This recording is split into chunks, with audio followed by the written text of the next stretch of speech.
बिस्मिल्लाहिर्रहमानिर्रहीम इय्याका नअबुदु व इय्याका नस्तईन। Dear students, welcome to our online class. Today we are going to discuss a play, A Visit to a Small Planet, written by Gore Vidal. Vidal भी बोलते हैं, ऐसे L silent कर देते हैं, Gore Vidal. It is a scientific fiction comedy. ये एक scientific fiction है और कॉमेडी है।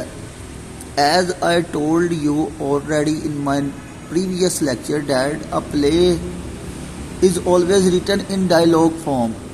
डायलॉग की शक्ल में लिखा जाता है। जो भी कोई प्ले होता है ना, it is meant to be performed on the stage, और इसको हमेशा स्टेज पे परफॉर्म करने के लिए लिखा जाता है। तो this is another play and this was performed on the stage and it is a scientific fiction. Scientific the technology has been used in this play.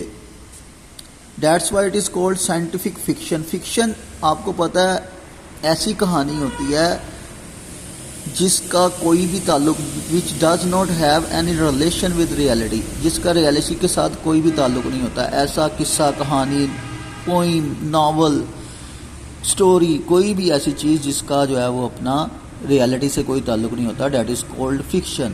It is a fictional story and comedy because the mood of this play is comical. It has been described in a comical way. Okay, let's start. आज मैं just जो है वो आपको इसके characters के बारे में बताऊंगा। टेक्स्ट तो आज हम नहीं पढ़ेंगे, हम जो है वो सिर्फ इसके करैक्टर्स भी देखेंगे, एक्सप्लेन करेंगे, और इंशाल्लाह कल जो है वो मैं इसकी प्रॉपर तौर पे ट्रांसलेशन, एक्सप्लेनेशन भी करूँगा, ट्रांसलेशन भी करूँगा और टेक्स्ट भी रीड करेंगे इसकी। सबसे पहले हमारे पास जो करैक्टर आता है वो है क्रीटन का। क्रीटन इज़ द विजिटर रेफर्ड। ये एक विजिटर है जी, किसी दूसरी प्लैनेट से आया है और प्लैनेट का नाम नहीं बताया गया कहाँ से आया है। जस्ट इतना वो कहता कि आप लोग समझ नहीं सकोगे। अगर कोई मैथमेटिशियन होता तो फिर समझ पाते, नहीं तो आप तो कई साल तो है वो इसको समझ नहीं पाओगे अगर मैं समझाऊंगा तो मैं कहाँ से आया हूँ। तो refer to in the play's title, ये प्ले के अंदर टाइटल के अंदर शामिल है। Having come to earth from a far off planet. ये देखिए, फार ऑफ प्लैनेट से आया, दूर दराज किसी प्लैनेट से आया। इन एन अदर डायमेंशन, किसी दूसरी सिमत से, किसी दूसरे सियारे से आया, लेकिन बताया नहीं गया कहाँ से आया है। इसकी और करैक्टरिस्टिक्स क्या है? He is in his 40s, यानी कि 40 साल की उम्र है इसकी लगभग।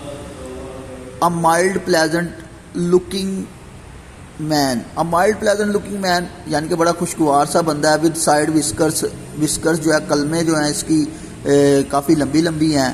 And dressed in the fashion of 1860, 1860 के फैशन के अंदर वो आया है। असल में 100 साल ये लेट हुआ है। ये 1860 में निकला था अपने प्लैनेट से, और 100 साल जो है ये लेट आया। कोई ख़राबी हो गई थी नेविगेशन की, टेक्निकल ख़राबी की वजह से ये लेट पहुंचा है ज़मीन पे, तो इसलिए उसने वही जो है वो ड्रेसिंग की हुई है और ये हमारे अर्थ पे आ जाता है।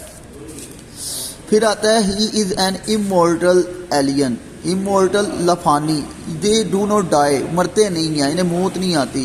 Death does not come to them, इन्हें मौत नहीं आती। They are immortal creature. Alien, alien का मतलब वो होता है जो स्ट्रेंज होते हैं, स्ट्रेंजर होते हैं, अजनबी होते हैं। विद द एबिलिटी, इसके पास ये काबिलियत है टू रीड अदर्स पीपल, दूसरों के लोगों को रीड कर लेता, माइंड्स को रीड कर लेता था। पीपल थॉट यानी कि उनके ख्यालात को, जो उनके दिमाग में चल रहा है, ये रीड कर लेता था, इसको ये एबिलिटी हासिल थी। And project invisible force fields, और ये कोई भी जो है ना इनविजिबल फोर्स फील्ड भी, यानी कि कोई भी दीवार खड़ी कर सकते थे, कोई भी ऐसी चीज़ जो आपको दिखाई नहीं देगी ये खड़ी कर सकते थे। इसके पास ये ताकत थी। फिर हमारे पास दूसरा करैक्टर आता है Roger Spalding. Roger Spalding is the news commentator. ये एक न्यूज़ कास्टर है, न्यूज़ कमेंट्री करता है, न्यूज़ पे कमेंट्री करता है। Who is middle edged, middle edged है, इसकी उम्र नहीं बताई लेकिन इतना ही बताया कि मिडल एजिड है। Unctuous and resonant. अंक्चुअस होता है फ्लैटरिंग जो करते हैं, जो कि अपनी गुफ्तगू में चापलूसियों का इस्तेमाल करते हैं। एंड रेजोनेंट, रेजोनेंट कहते हैं जिसकी आवाज़ जो है वो साउंड करती है, भारी आवाज़ होती है जिसकी ना, क्योंकि न्यूज़ कास्टर है, रेजोनेंट है इसकी आवाज़। आगे आ जाती है Ellen Spelding. Ellen Spelding the 20-year-old lively Ellen is Roger's daughter. Ellen जो है ये इसकी बेटी है रॉजर की, और ये 20 साल की है, 20 years old है, और आप लाइवली है, बड़ी एनर्जेटिक है। एलन इज़ रॉजर्स डॉटर, ये उसकी बेटी है। नेक्स्ट करैक्टर हमारे पास जो आ रहा है वो मिसिस स्पेल्डिंग का आ रहा है। ये स्पेल्डिंग की बीवी है न्यूज़ कास्टर वाले की। Mrs Spalding is Rogers wife and Allen's mother, और एलन की ये माँ है।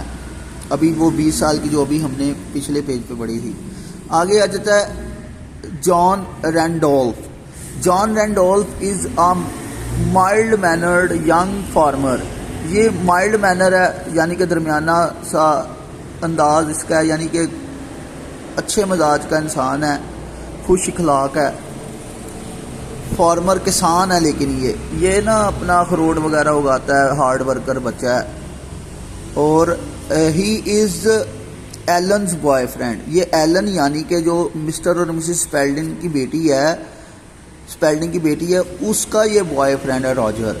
लेकिन ये जो मिस्टर स्पेल्डन है ना, ये वाला मिस्टर स्पेल्डिंग, रॉजर स्पेल्डिंग जो है, ये इसको पसंद नहीं करता, जॉन को, इस जॉन को ये पसंद नहीं करता जिससे इसकी बेटी मोहब्बत करती है।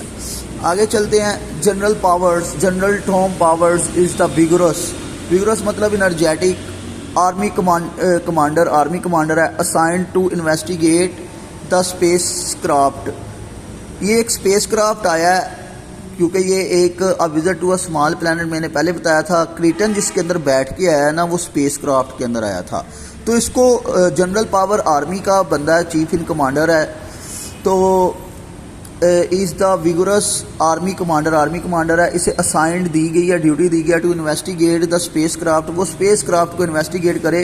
Scene hovering over the Speldings house. Spelding के हाउस के ऊपर ना एक स्पेस क्राफ्ट मंडलाता हुआ नजर आता है। तो ये इसको ड्यूटी मिल जाती है कि ये उसको देखे चल के इन्वेस्टिगेट करे, कहाँ से आया है, जासूस तो नहीं है या किसी हमारे दुश्मन का तो नहीं है। He is the friend of Roger Spalding. ये रॉजर स्पेल्डिंग का, न्यूज़ कास्टर का, कमेंटेटर का ये फ्रेंड भी है। एड आगे आ जाता है। Aide is the assistant of General Powers. ये जनरल पावर का असिस्टेंट है, हेल्पर है। ये जनरल पावर का एड जो है वो असिस्टेंट है, हेल्पर है। तो आज का लेसन यहाँ तक ही था। इंशाल्लाह कल हम इसकी मज़ीद डिटेल और एक्सप्लेनेशन के साथ हाज़िर होंगे। बहुत शुक्रिया, अपना ख्याल रखिएगा। अल्लाह हाफिज़।